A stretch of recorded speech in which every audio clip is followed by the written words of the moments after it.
আসসালামু আলাইকুম রহমতুল্লাহ। আমার আপু ভাইয়েরা সবাই কেমন আছেন? আশা করি সবাই ভালো আছেন। আমি আলহামদুলিল্লাহ ভালো আছি। তো আজকে আবার নতুন একটা ভিডিও নিয়ে আসলাম, আশা করি সবার ভালো লাগবে।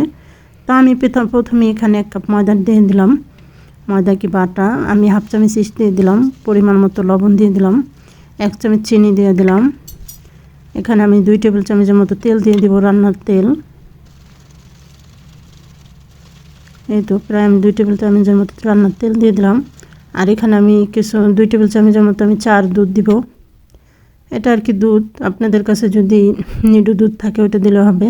আর এখানে আমি লেবেল দিয়ে দিলাম হাফ কাপের মতো।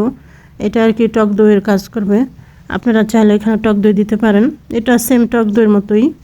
তো এখন আমি সুন্দর করে মাখিয়ে নিতেছি।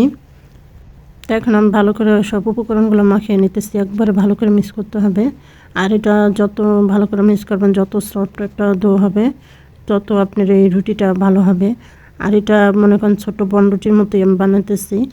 তা আমি আসলে প্রথম বানালাম, দেখি জিনিসটা কেমন হয়।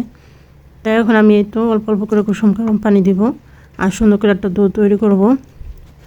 আর এখানে আমি অল্প পরিমাণ করতেছি, আপনাদের পছন্দ মতো বেশি করে নেবেন। তো এখন আমি আবার একটু তেল দিয়ে দিলাম যাতে আটাটা হাতে না লেগে যায়।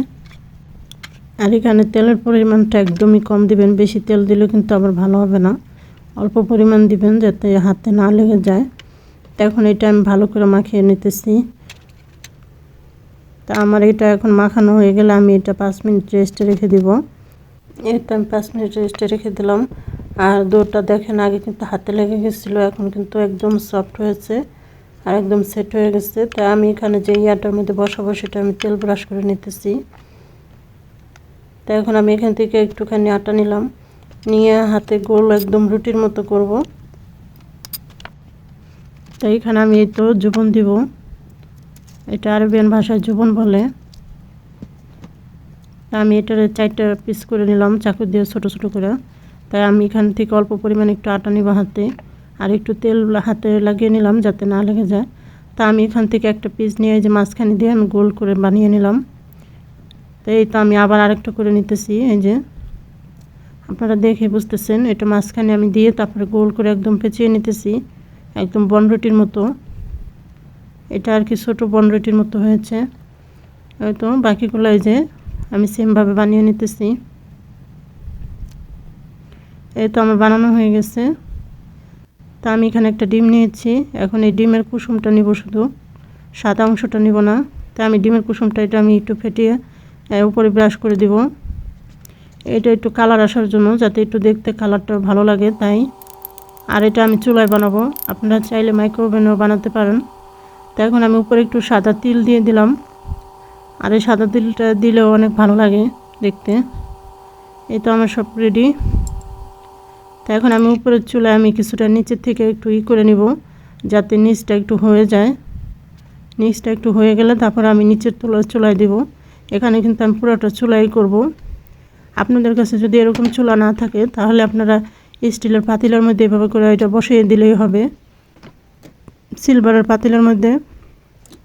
তা আপনারা এটা পাতিলার মধ্যেও বসাতে পারেন, সিলভারের পাতিলায়। আর আমি এই যে চুলায় করতেছি, এই তো আমি দেখেন কীভাবে করতেছি।